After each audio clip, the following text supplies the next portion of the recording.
Some people chase the mainstream.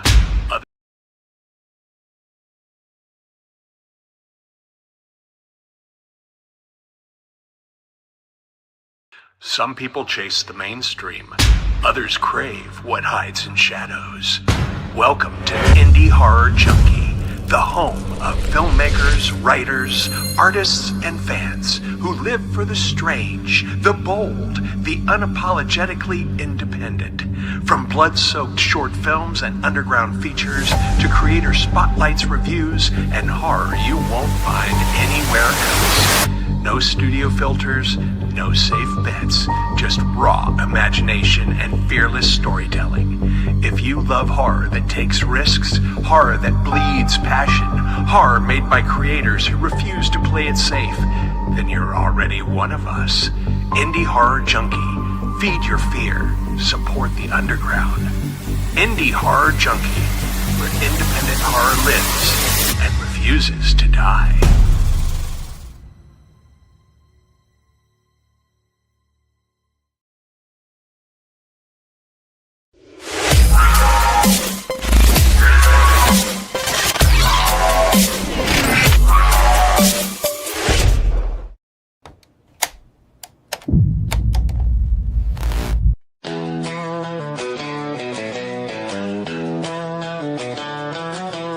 Welcome to the Indie Horror Junkie podcast,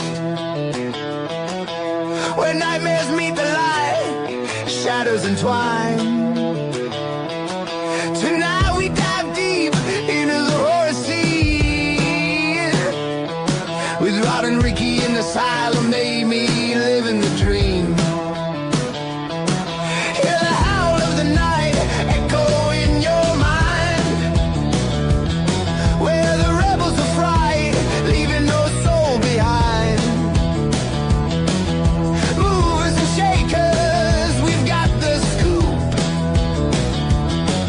Filmmakers and actors, they're part of our group. Indie horror lovers, gather all around, bringing the edge, where true tales are found. With every wound that bleeds, a story to tell. Join us, laugh, where the haunted begins.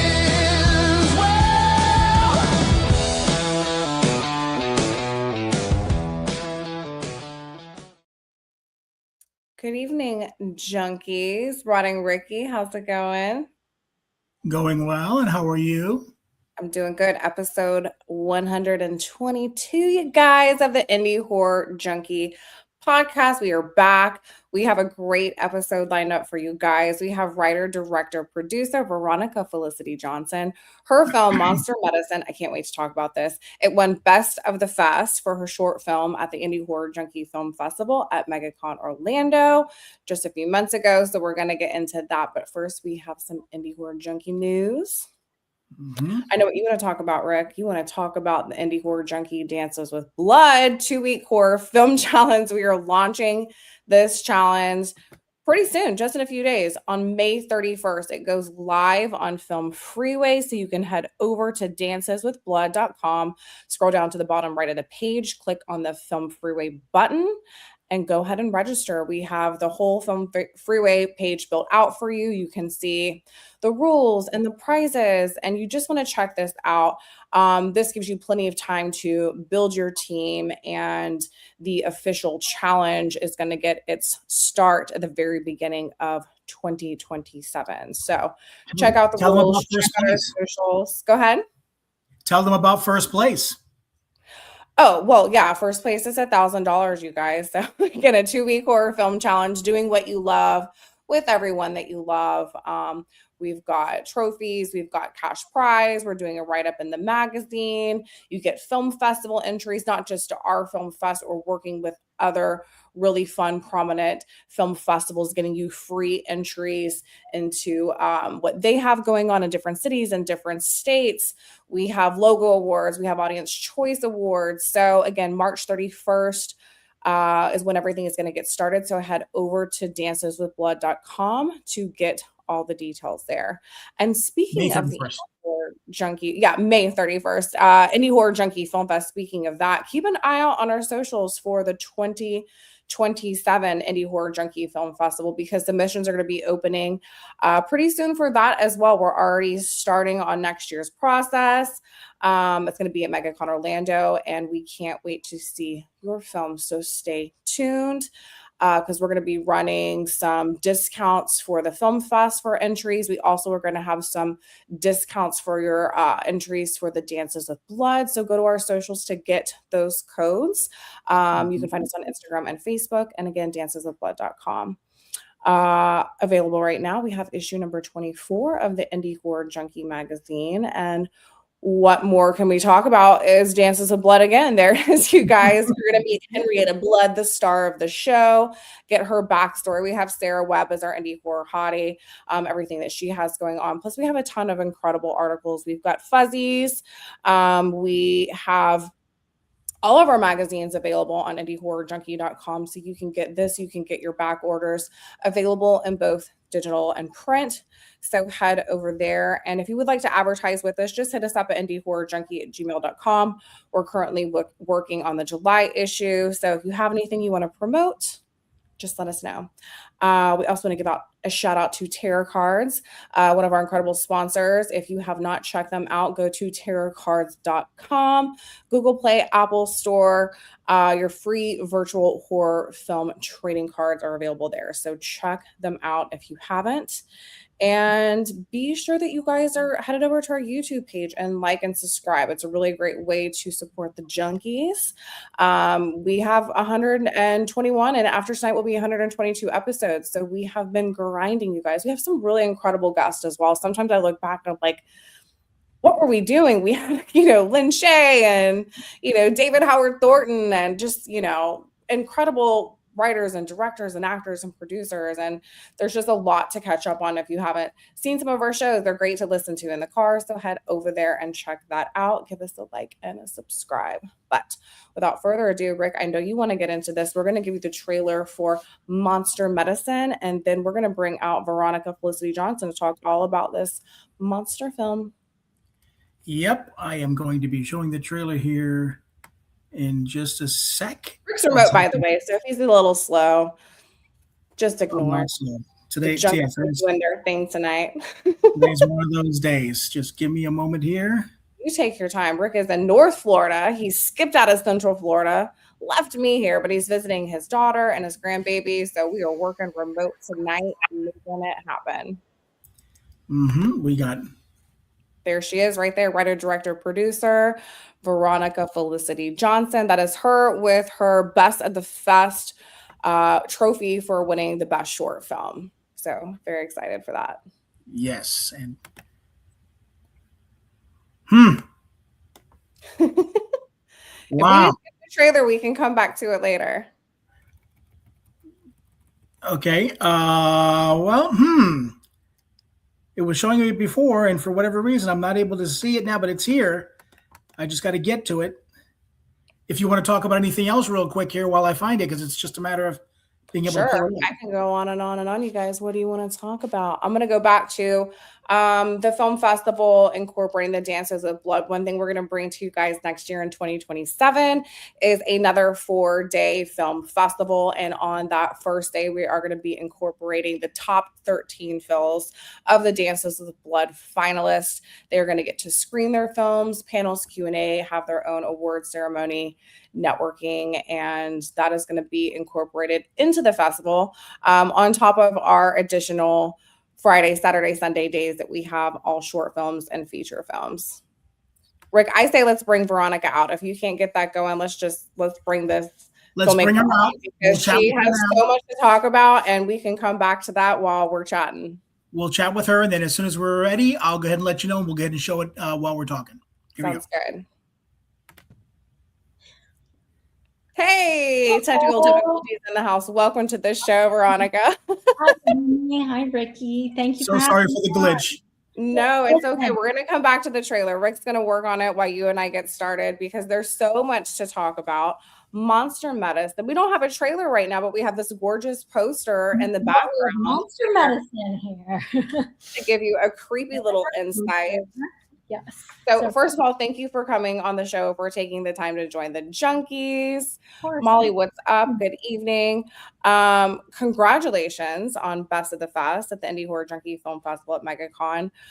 For those who have not seen Monster Medicine yet, and you're going to tell them where they can watch it, what kind of horror ride are the audience in for? Well, so Monster Medicine is about a woman who goes into a Los Angeles urgent care with a special condition that only a certain group of doctors can help with. And spoiler alert a little bit, those doctors are monsters. So there's a monster vampire and a monster zombie doctor who come to help this woman who is turning into a werewolf. And they want to kind of stop her transition and save her soul from being damned to being a monster just like them. So there's a lot of gore, there's special effects, there's stunts, and there's just craziness all happening. Okay, something that I do want to bring up, and I'll bring it up right away. You filmed this short film in 2 short days. That is correct. And so let's talk a little bit about that. Was there a specific horror film, nightmare, real life fear, or visual image that inspired this concept, and how did you fit it all into 2 days? Well, I knew to do a short film, you have to do it in one location, just so you're not moving around. So I knew that I wanted to do a horror film because I love horror movies and I love special effects as well. And I've always been really inspired by the classic Universal monsters. So I kind of wanted to do my own movie where I stitched them all together in this crazy universe. And I picked it to be in a hospital setting with basically this idea. And I think anyone who is a fan of horror kind of has to believe in another world out there, that there's kind of more than just what meets the eyes. And basically creating these demons that have this story of, were they always demons? They came to this point, but were humans at some point. But yeah, so just putting together a vampire, a zombie, and a werewolf, and in this universe coexisting with these humans. We got to give people a little taste of it. And you have the trailer. Go. Okay. If you want to get it, I'll play the trailer now, and then we'll come right back. Okay? Yeah, let's do it. Yep. I've never seen anything like this. I have. You shouldn't have taken it. I'm a human being. And you probably want to save them all, and you can't. Look at me! I'm dying! This is the second bleed. Put her in isolation. I got bit bad. Maybe a wolf. I can't and won't turn her away. Need blood stats. BP and pulse tanking. Hey, don't you dare bring him into my ER! She needs monster medicine!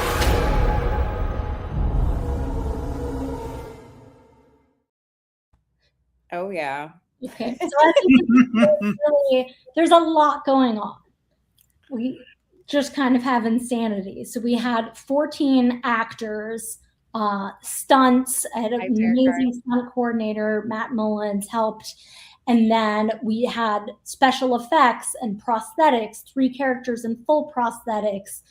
1 character took almost 6 hours to get into makeup. So just total craziness. Did you have to get the makeup artist there just first thing and get these actors immediately? Because this is not like a simple prosthetic. This is very intricate. I was blown away looking at these monsters. I was like, this looks like Hollywood. This looks so high budget. This is, an indie film. So I just want to know, how did you fit it all in? And what was the biggest challenge? Was it the scheduling at that point? Honestly, just the sheer volume of getting everything done. Yeah. In terms of packing all of this 12-minute thing into these 2 days and working with the actors and the stunts. And we even had a couple of animals. We had little rats and just pushing through each take and getting it done. But so I was so lucky. I've got an amazing team. We shot this in LA. I've got a great special effects makeup artist, my cinematographer, my editor, and just really a lot of fun working with everyone. Now, you And talk about your team. Was this a group of creatives that you have worked with in the past? Was this a team you just put together for this film and just hoped and prayed that everybody showed up and did what you needed them to do? What was that process? so I'm lucky enough to have worked with most of the crew and even a lot of the cast members. So I've kind of created my little ensemble troupe of people I love working with. The cinematographer is a friend that I went to film school with, and the makeup artist I've worked with before, and some new makeup artists working with, and just so much fun. And I mean, you can't make a movie alone. This is everyone's efforts together. We shot in a really fun, cool, interesting location in LA. It was actually a medical prop house. So Oh, it very cool. kind of in between being a standing set and then this warehouse in the back that basically looked like a Costco. And then you're just roaming the aisles. Oh, I want that bed. I want that EKG machine, and just kind of taking it all down and building your own set, basically. So it was Now, a cool spot to be in. did you know about that spot and write the script around it, or did it just all come together when you were, scouting for locations after you wrote it? Locations, I figured we're in LA. There has to be a hospital standing set somewhere. I knew people who had shot in them before. So then I went and looked at all of them, and turns out a lot of them don't look great and are really small. So I wanted something bigger that kind of would look like it is multiple locations, where you have this bigger waiting room area, this hallway, this other room we're shooting in. So it looks like it's 4 different locations, but it's all in-house, one spot. Well, even that patient location where a lot of the action happens, that felt like such a big room. Was it as big as it looked, or did you guys do some tricks there? No. Okay, so that's really interesting, actually. That would be actually the standing set, enclosed in with the 3 walls.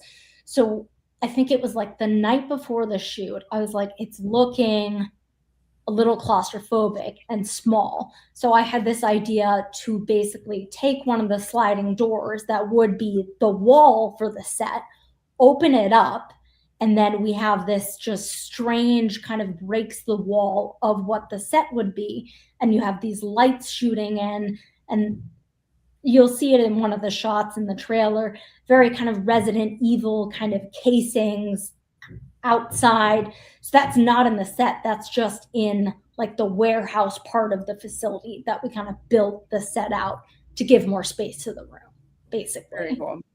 So creative solutions and thinking, and just, working Making it work. with art department, lighting. How can we get this lit in more? Because lighting wise, we actually didn't use that many lights. A lot of the light source came from the medical overhead hanging things. This kind of yellowy. Yeah. I don't know what they're but you make a lot of character. like this, basically. Yeah. Down, in like a trauma room kind of thing. I love that. Now, this is heavy special effects. Going into this when you were writing, did you know exactly what you wanted with this? Could you see it? Did you make a lot of those choices creatively on your own and stick to it and be like, this was what I want and this has to happen and happen this way? Or was there a collaboration that you extended to the special effects department and kind of let them have some involvement in creating some of the gore? Kind of a little bit of everything. I knew specifically for this woman, Luna, turning into the werewolf, how I had an idea of how I wanted that to look. I didn't want it to look like a classic werewolf, like American Werewolf in London. I didn't want it to be that. And also budget and time-wise, I knew favorite films, by the way. I loved it. I knew it wouldn't be able to, because how, we couldn't just have human form and then fully transition to that. It's kind of an in-between wolf human hybrid. Yeah. And the actress Andy Norris, who is a phenomenal actress, stunt woman, creature specialist. You can look her up on IMDb. She's done tons of stuff. Work with her, hire her. She's great. She came into the audition and she had bleach blonde hair. And I knew that I was going to cast her once she did the audition and all of this work.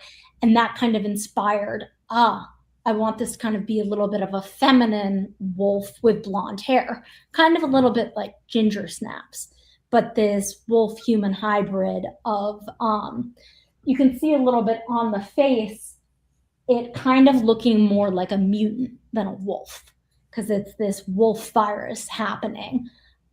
So in terms of working with the makeup artist, looking through all the prosthetics, I didn't like any of the wolf prosthetics or the noses.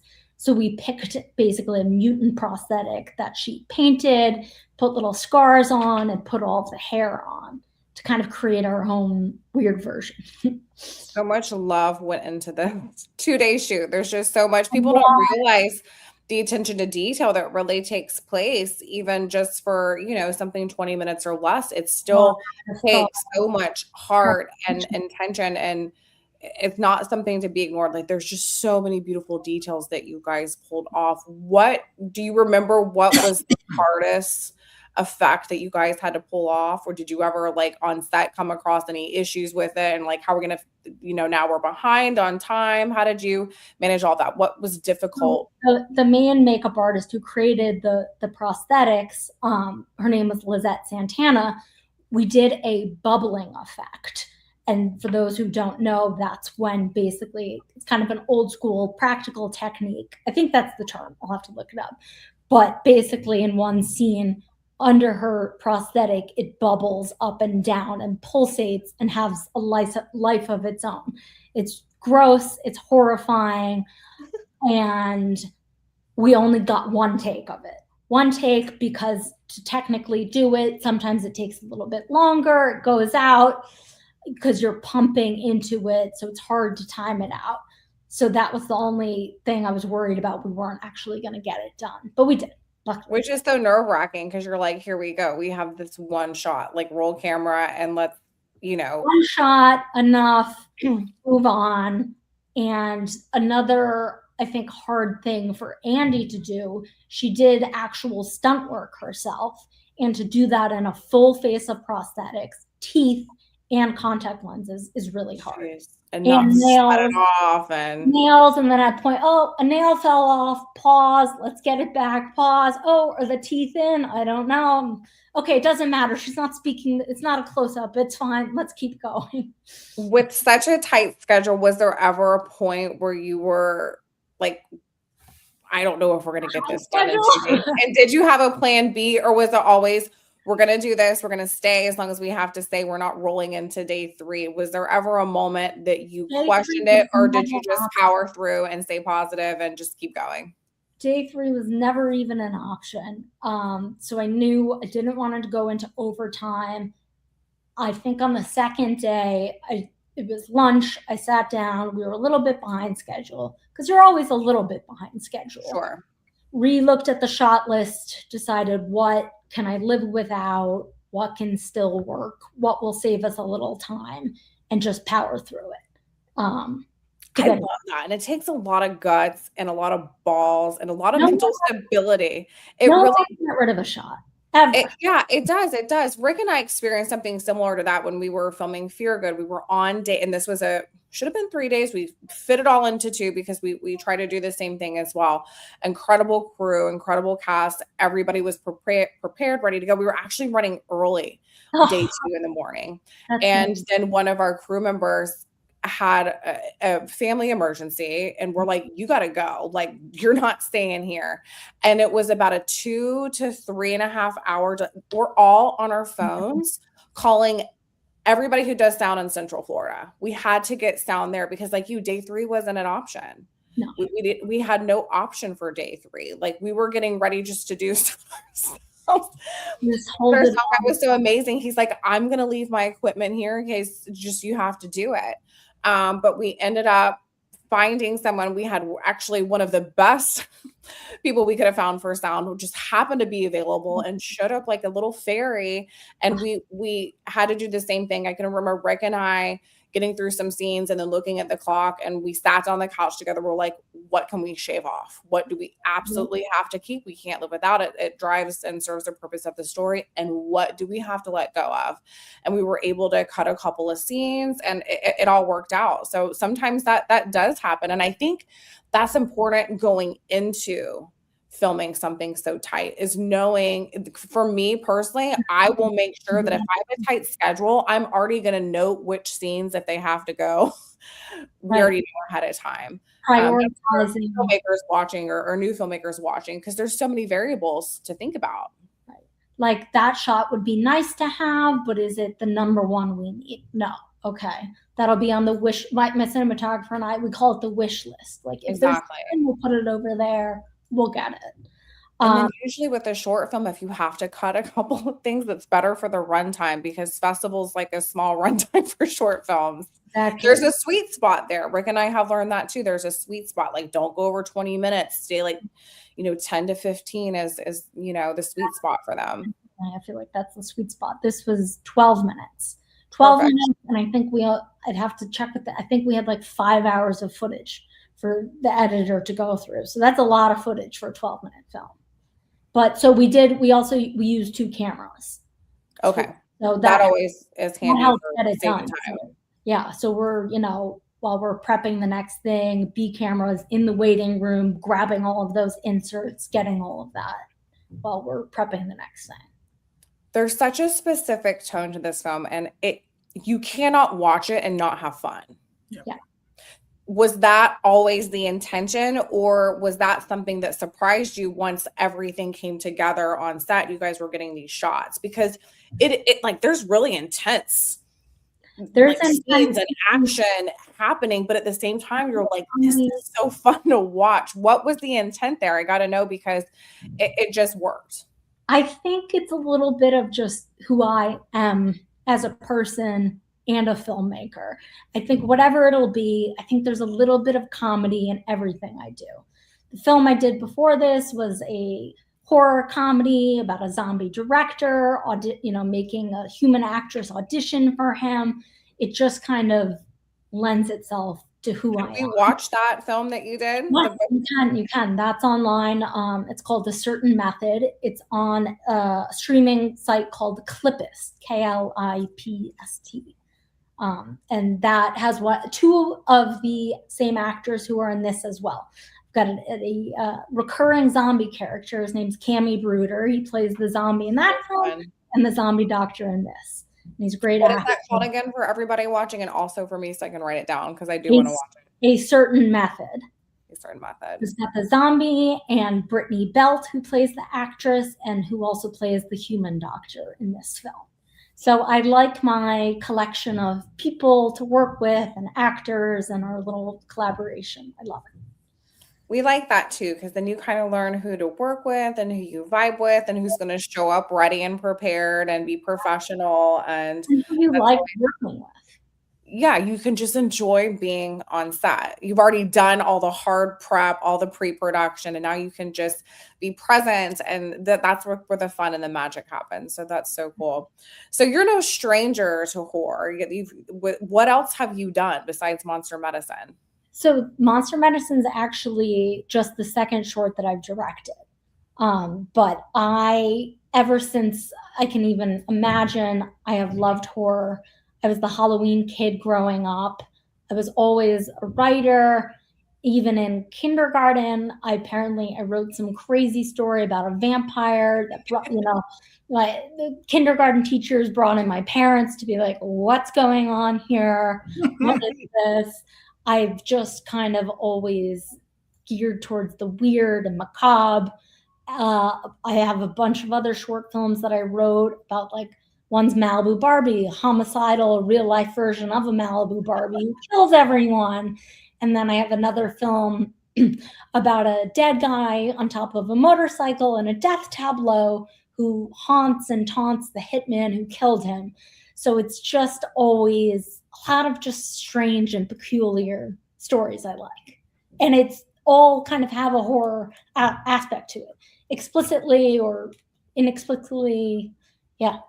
Well, we Just love that. Are you working on anything now that you're kind of, we know that you're going through the film festival circuit right now, and I want to talk about that, but are you working on anything new as this is kind of rolling through the festivals? yes. So I've got a couple of other shorts that I'm working on. So maybe I'll be back next year. You So better be. Yeah, we're here. yes, obviously they're horror. And will be a 2-day shoot.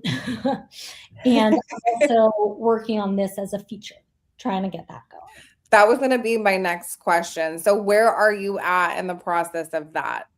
I'm writing the script for it. I love that. Yeah, I can't so wait. we will see. There's a lot to Will unpack. you be using that same location again, or are we thinking bigger this time? I mean, the location was great. It was great. It worked. Yeah, I'd love to be there.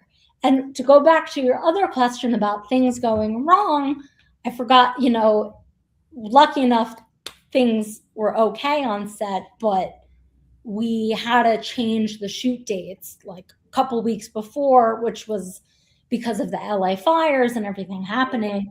So we were lucky enough that we were able to actually get everyone together for the 18th, which is kind of unheard of. But Yeah. it's not filmmaking if everything doesn't fall apart right before and then work out.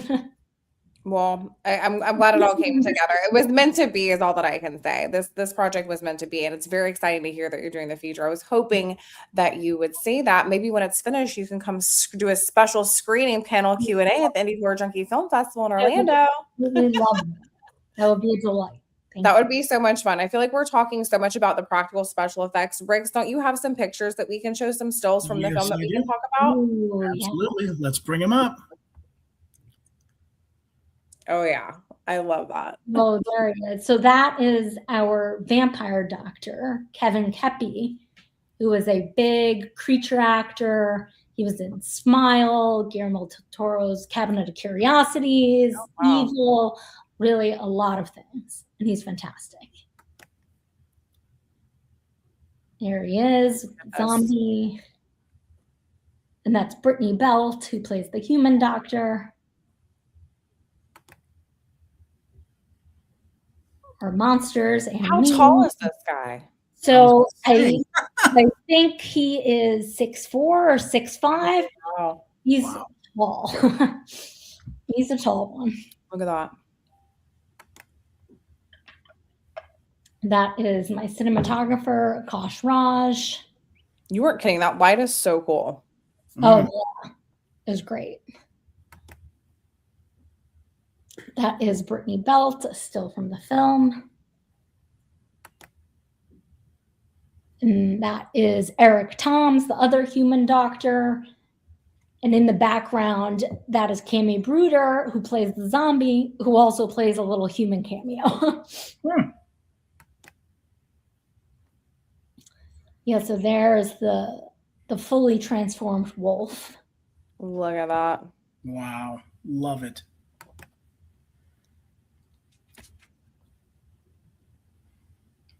Nice. Yeah. Oh, which the hallway, I always knew was an important shot. Look at that. But I cut basically all the inserts from that. So it's really just one long shot, which in the end worked out better. Here's a different, look at that. Yeah. Very cool. Very cool. And then who do we have here? That's me. Star of the hour. That's me. Great outfit, by the way. Well, thank you. Well, thank you. So Beverly Hills Film Festival. So you just got back from Texas Frightmare, which is a really, really, well-known festival that was this past weekend. What has that journey been like for you? Because you've hit some bigger festivals and that's got to be really exciting. And we know we talked in the pre-show about traveling around and trying to make it to these festivals, the ones that you've been able to attend. What has surprised you most about the audience reaction? What are they coming up to you and saying when the film's over? Well, with Texas Frightmare, it was so exciting because I feel like it was kind of the first audience I watched it with that wasn't technically a film festival with a lot of filmmakers and other directors or actors. It was true horror fans, and they loved it. Like, they were just responding to it. Because that's attached to a huge horror convention. Big horror convention. People are there for horror. They love the horror universe. They were just very visceral in their reactions, kind of shrieking and screaming. And it was just so exciting to talk to a lot of the people, meet them, and just other really big horror fans who don't know as much from the filmmaking side. So in just terms of talking about practical SFX, making a movie, they just know that they like the end product. So that was really exciting. And we've been so fortunate and to be in a bunch of film festivals around the country and even in LA. So just meeting other filmmakers and fans, it's been a privilege. Really. So are you going to continue the circuit? Do you have a few more that are going to be coming up here and throughout the rest of the year? Or are you winding down? I think this is kind of this is the end of the train, but never say never. There might be some others, but we have been in around like 30 film festivals. So a lot of film festivals. Incredible. Congratulations. That's so fun. And I love that you got to experience watching the film with an audience outside the filmmakers. We get to experience that at our film festival at MegaCon, because we have the filmmakers coming in and we try to make it an event for the filmmakers, obviously, and we have the panels and the Q&As. But then you have all of MegaCon, and you can come and go as you please. And there were a few audience members that came, the second day, and then we would see them the third day and the fourth day. They loved it. It was so interactive, and they had no idea, that this was even going on, but they kind of just end up there because it's a great landing spot to take a break and get away from the con and then watch films. And the fact that the filmmakers are there is so enticing for them because they feel like they're so up close and personal to all these creatives, and they get to ask questions. Someone that makes them feel involved. And it's exciting. It is exciting. Made a movie. You get to talk to them. You get to talk about the movie. Take a photo with them, see it all. So I'll have to be there next year. What is your all-time favorite monster? Now you mentioned Universal Monsters, and you probably have a bunch, and it's hard to pick one. What would be one of your favorites? It might be Frankenstein. Okay. I think it is Frankenstein. I love Frankenstein as well. I love Frankenstein. We have Frankenstein here. I think it's Frankenstein. Maybe it's Count Dracula sometimes. But I also really like It. The original mini-series Tim Curry one. That scared me so much as a kid. Yeah. Watching it on VHS. And I love clowns. So here's my plan for you is when you come to MegaCon for the film festival, you have to stay a couple extra days and go to Epic Universe. Have you heard of it? Oh my gosh, I want to go. You have to go. They have a whole Monsters universe. It's a whole portal that you go into. Go look it up online and stalk it. I've seen it. I want to go. It's so much fun. It is, the best rides and just what they were able to do for the Monsters universe over there. You'll go nuts in the shops. Finally, about time they get their own land. I know. And they're gonna be expanding more. They're gonna be expanding, but I believe they're gonna be expanding the Monsters universe first. Yeah, because there's all this land behind it and there's just so much more to build. But if you get a chance to go, we're all going. We'll be there. Oh, we're totally going. I'm trying to go in a couple of weeks again. It's so much fun, but yeah, you would love that. And as far as practical special effects, what would be some honorable mentions that you could think of from movies over the years that you loved the practical special effects that really inspired you? American Werewolf in London. That's such a classic. What else do I love here? I love zombie movies. I love all the little zombies, even in Shaun of the Dead. All just kind of those fun, they're kind of half made up zombies. And then the real zombies, Dawn of the Dead, all of that. I actually loved the Bride movie that just came out this year. I liked that makeup. I thought it was different and cool. Not a classic, but kind of a modern day spin So many different things. Now, when you sat down to write this monster film, had it already lived in you for quite some time, or was it more of, okay, I know I'm inspired and I know I want to do something monster related. I know I want a lot of practical special effects. And did you just kind of build from there? What was the writing process for you? And then also knowing, okay, I have 2 days and Right. hitting all those marks of, writing that screenplay and making it work. The actual first version of it, I think it was full comedy, like he, more sitcom. And I have an issue with that with my writing, Rick will tell you. And then I really thought about it more and what I wanted to say with the film and just kind of sat on it a little bit and then basically restructured the whole thing There you go. It being that, basically. When I say problem, not a problem with it. I love it. I tend to lean No, towards but comedy as well with my writing. And so I don't think it's a problem. I think that's who you are as a filmmaker or a writer, and parts of that stay. yeah, you have to kind of cherry pick. Okay, let's pull there's this. some really, when one of the paramedics comes in and brings in this transitioning werewolf who's got oozing bubbles from her head and hair, and he says, "Oh, she looks nasty," and it's funny because it's the truth. Love it. Like, and people laugh. So there's a lot of that going on. Yeah. But yeah, I don't know. The whole thing just spiraled out of control with just all of the monsters, the zombie. It's like, okay, go big or go home, put them all in. And tell it. For me, it's hard to reel it into 2 days. Because once the comedy comes out and then the bada bing, bada boom, the back and forth, like the characters are playing tennis at this point with the dialogue. And then it's like then you're still telling a story and still hitting those character arcs and still making, the reward at the end worth all of, everything they've been through, but then fitting it in 2 days. So I find it more challenging to scale down. So, for 2 days. We're happy because, like I said, Rick and I, we try to do 2 days, but working on something right now. I'm like, I can't do this in 2 days. So we have a new road ahead of us that we're gonna, add a couple of days on and see how it goes. Okay. I mean, that's great. That's always the goal, to have more days. Have more days, more cast, and more money, more locations. But that's kind of my trick. Do it in 2 days, one location. Not one location, yeah.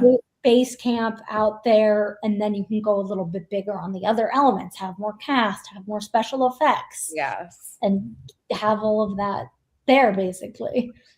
When you came back for your second draft, I always like to pick with the writing process because everyone does it so differently.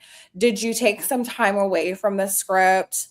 Did you allow others to kind of take a look at it and give feedback? Did you know right away the changes that you wanted to make? So from writing the script, the first draft, to going into production, it was pretty quick. We shot this February 2025. I think I wrote the first draft in October 2025. And then did casting in November 2025. You had a lot of people coming on saying, make the feature, make the feature, make the feature. Okay. We'll do it. Sure. And then even, I think, writing is always rewriting. Even on set, just changing little things. Oh, yeah. Okay, we're not going to print out new drafts, but let's try it this way or that way. Or even the week before, I was like, okay, I promise this is the last draft. It's fine. I only changed a couple words, but they matter. And let's look. Exactly. It matters always. What inspired you to become a filmmaker and to even go down this crazy road that we've all seemed to have found ourselves on, and and horror related at that? But what did you always know you wanted to tell a story and tell it through film, or was it something you kind of just later on was like, hey, I've always wanted to do that, let's do it? I mean, that's it. I feel like I always knew, and my parents and family could attest to this as well. Yeah. I was watching movies, and wildly inappropriate movies, from a very young age. And I think I saw Snakes on a Plane when I was like 7, which is, all these snakes on a plane killing everyone. If people don't know what it is, inappropriate for a 7-year-old. but I've just always gravitated towards a visual medium, and I've always been a writer. I was writing stories as a kid, creating fake little magazines, doing journals in middle school and high school and then college, and then turned it into a career after college, and then decided to go to film school. And then that's really where it all came together. And, writing it wasn't enough, because then I was really, as I was writing it, seeing it and wanted to be the one to be like, well, no, that's how I envision it to be shot, not you're shooting it wrong, basically. And it's supposed to be like this. And there's no wrong way to shoot something. It's kind of, well, there is, but that's another podcast to talk about. But it's your vision and preference versus how someone else would tell the story differently. Do you like being heavily involved with the DP, working out the shot list, preparing for the scheduling? Yeah. Love it. He's fantastic. We've got a really great working relationship with each other. He's got great ideas. I've got great ideas, and kind of they just merge together. And he's very smart and collaborative as well. But no, we sit down. I kind of have my preliminary shot list. He's got his, and we meld together. And it's basically kind of the same shot list we've come up with. Which is so beautiful to do, because then when you're on set together, you both already know. You've already been in each other's heads, and so then you can execute and fit it all in 2 days. But there's a lot that changes on set too, especially when we go handheld. It's kind of not ever what you're envisioning. You can kind of have an idea, you can pre-visit, but then it does change, especially with walking and walking. Fight scenes kind of is the most where, okay, we're jammed in this room. We have 2 cameras. We want to make sure they don't cross over. One guy's on the floor shooting up, and just basically kind of having enough trust in him to shoot it how he can. And we know we both like. But that's the most exciting part. It is. That's where all the fun happens. Sarah Cards had a good comment about the trailer looking like I think it said like $1 million movie or something. It does. The quality of the film is exceptional. So yeah, it really does. And let Tarot Cards and everyone else know where they can watch Monster Medicine, because it is available, correct? Not yet, but soon to be, yes. You can go to our Instagram, watch the trailer again, look at some more behind the scenes and photos, but that will be released soon. So then I'll let everyone know. Perfect. I wasn't sure if it was fully released yet. We just got spoiled because we got to watch it for the film festival, right? Yes, we were doing all the film festivals, and some of them are a little bit stricter about being publicly available. So, all of that. Rick, I'm jabbering as always. I know that you have questions for Veronica. As a filmmaker, what questions do you have? Because we loved this movie so much. So what did you want to ask her tonight while we have her here? Because we only have a few more minutes. Yeah, all your questions were great questions, stuff that I wanted to know as well. But I did have a couple of other things, because we do have a lot of filmmakers and stuff that watch, and they like to get the behind the scenes stuff. I guess one of the obvious questions is, was this a SAG film or was this non-union? This was SAG micro budget. Okay. Which basically means small budget.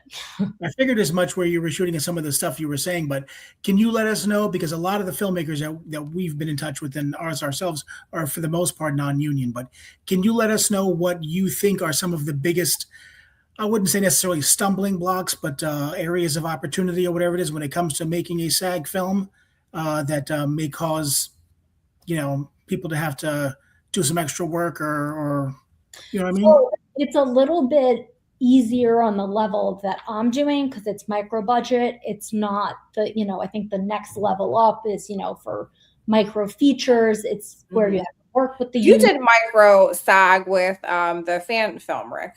So yeah, So it's pretty kind of straightforward. You sign up, say that here are my shoot dates, here are my potential actors, here's the budget, here's where we're doing it, blah, blah, blah, and they basically sign off on it. And then you don't need to give your exhibit Gs to them, but I always just do them to have, just so you have them in case, but they don't request. So it's pretty simple. Next step up, a little bit more involved, I think. Yeah, then you have the low and the moderate and then all that, and it gets a lot more crazy. Exactly. Another question that we always get from pretty much every filmmaker is with regards to the budget. How did you go about raising that budget? Was that you put in yourself? You got private investors? Did you do the crowdfunding? How did that come about? A little bit of everything. Mm-hmm. A little bit of all of those things. I mean, obviously, kind of when you're just starting out, it's a bit of a passion project. So you're kind of investing in yourself and getting other people to invest in you Absolutely. as well, pretty much.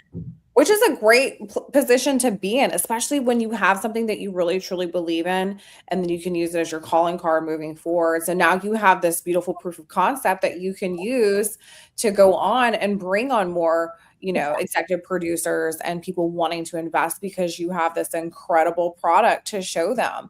And I think that's something really important that people need to realize, that if you really do believe in your project, and there's going to be some investment. If you're believing in it, and then hiring people, they're going to believe in it as much as you are too. If they can see your passion and love, and also talent and dedication, and just, kind of. Yeah, and Rick always asks that, because I'm sorry, Rick, one second, is because a lot of the filmmakers will come on and we'll ask them, what is the hardest part about making your film? And everyone 9 times out of 10 always says, coming up with the money, coming up with the budget, because you have this vision. Now, like, how can I make it happen in 2 days? Yeah. That is the hard part, definitely. Yeah, absolutely. But a lot of people are always saying that, you don't want to make a short film because you can't really make any money with a short film. Just put your money into a feature. But kind of like what you were touching on right there, not just the whole proof of concept situation, but to me, short films have always been a digital calling card. It's a lot easier for you to raise money and get money for another film if you can show them the quality of work that you can do, the craftsmanship and everything else. That makes those investors, I think, feel that much more confident, saying, hey, this is a halfway decent product here. It's worth me doing. So I think that's really important. 100%. I mean, if people say, oh, don't do a short film, go do a feature. And I say, okay, great. Then give me the money and let's go do it. But until then, we're doing the short. So because then after you've gone through production for the film and it's ready to go, these film festival entries are not cheap, you guys. And then when you want to attend these, you're flying, your hotel, you got to eat, it's a huge investment in yourself, but it is worth it if you're trying to get to that next level. These are things that you really have to consider and have the awareness of as a filmmaker and a creative, because it doesn't just happen. You see people out here and they're successful with their short films and moving on to features, or if they're doing a feature, it does not just happen. You are seeing endless nights and weeks and months and years that are leading up to these big moments. And these people have put the work in, they've put the money in, they've convinced people to come on board with them. You really have to be a go-getter and stay focused and work harder than everybody around you if you're going to make it work, but you have to take a risk. And how are you going to get to the next level if you don't practice your craft and do the next thing? You can't just say, oh, great, give me a feature, I'm going to go do it. I think with each thing you do, you get better and better. You hone your vision and who you are as a filmmaker. I mean, I will say that about myself. And this is just the second thing that I've done. I'll go back and look at my first thing, which I love, but I'll be like, oh, wow, why did I do that shot instead of this now? You're constantly learning. Yeah. Not just that, but now we're seeing more and more examples of things like the movie Lights Out. That was, what is it, a 2-minute short film that got picked up and turned into a feature. That happens all the time, and you're never going to have that opportunity unless you've got that short out there getting in front of people's eyes and stuff, and you never know. Or make the short. I agree. I'm all for short. Micro short. If you have no budget, do some kind of micro short and figure it out. Do something in your apartment with your phone and whatever. You can it's crazy what we can actually do on our phones, by the way. There's a lot. Yeah. Well, you got the perfect example now with the new guy on the set, Curry Barker, the guy who did with the director of Obsession, that's going to make $100 million now for under $1 million budget. Yes. His first feature film was for $800, that he put for free out there on YouTube. I mean, that guy's out there doing it. So that's a great success story. We love that. Absolutely. And we can always go back to the Terrifier franchise, the most obvious for independent horror, where they came from, over a 10-year span to where they're at now, and, getting their houses at, Universal Halloween Horror Nights. But they built their franchise off of the fans. Like their fans literally funded their first few films. It's crazy. So And they Never were smart because they underestimate. knew what they were good at and Yep. what and how. Okay, I know how to do some special effects here. We're going to do that. Yep. Very smart. Well, Art you're the good at all Clown. this. Art So the- yeah. Art the Clown is in Scary Movies, the new Scary Movie. Come on now. If that's not recognition, I don't know what is. I love it. Yes. That's And fantastic. Mike Levy from it. He has a little appearance in there from Fuzz and the Heard Lens from one of the producers, and Felissa Rose is in there. So yeah, that actually comes out June 5th, I think. Yes, next month. Yeah, so we're excited to see that for sure. Lots of familiar faces in there. So congratulations to everybody who got into Scary Movie, because that's going to be here before we know it, and it's so much fun. But yeah, you definitely have something special going on here. Whatever's going on in here and the way you're able to translate it, I Love it. cannot wait to see what you do next. I cannot wait for the feature. You're going to have to keep us posted if you've got a campaign or whatever you're doing, however we can help you further promote you doing the feature. If you want to come back on the podcast, obviously you're family now, so you've got to come to the film. I just like I won't shut up here. So yeah, coming back. Yeah, we can't wait to see, everything that you got going on. Well, thank you so much for having me on and for giving us best short at the Indie Horror Fest. Like, just so happy to be a part of your community now. You've got a lot of exciting things going on. Everybody's busy, you guys. What could we ask for more in the indie horror community? Everybody is working and staying busy and on to the next projects. Where can everyone find you? Do you have a website, your socials, YouTube? So our Instagram is Felicity Films. Very easy. You can just find us there and then just follow along. Basically. Beautiful. And you have an Instagram page for Monster Medicine as well, right? Oh, yes, and Monster Medicine as well. They're kind of intertwined. So you can go to Felicity Films and then find Monster Medicine. Which status says, woohoo! Monster Medicine movie, I think. So beautiful. There's some underscores in there, but yeah. Oh, thank you. Woohoo. And then and the trailer is there, so everything is there. A lot of BTS photos, some clips. Going to be posting more, so you can see a lot of fun stuff there. Yeah, go check out the BTS, you guys. See what she's been doing with the film. See what festival she's been a part of, and give her a follow so that you can see what's going on next with the feature. It's just fun to see all the behind the scenes stuff. And we just want to rally behind you because you just have a really incredible vision. And I love the comedy aspects that you pull in. I love the monsters. I love the practical special effects. I know Rick feels the same way. We've talked about this film so much since we first saw it. So huge congratulations to everything that you have going on. We know that you'll be on to big, beautiful things in the future, and we can't wait to hear and see all of that. So thank you so much for coming on, joining the Junkies, you guys. Follow Felicity Films and Monster Medicine Movie on Instagram. Thank you so much again. We're going to kick you backstage and give you a formal goodbye in just a second. Thank you. Bye. All right. Rotting Ricky. So much fun. We've been waiting to have Veronica on the show and talk about Monster Medicine. We're so glad that you guys got to see the trailer and see all the behind the scenes and hear from the writer, director, producer herself. And now you see why we love the film so much and why it won Best of the Fest for short films at the Indie Horror Junkie Film Festival this past year. So definitely give her a follow. And make sure you head over to our YouTube page, Indie Horror Junkie Podcast. Like and subscribe. Support the Junkies. Support the creatives. Help us bring you the Indie Horror Junkie news. And we are going to be coming back on June the 10th for another podcast. And make sure that you head over to our socials and stay tuned for all of those details. Sounds great. All right, Ron and Ricky, have a good night. I'll see you then. See you then.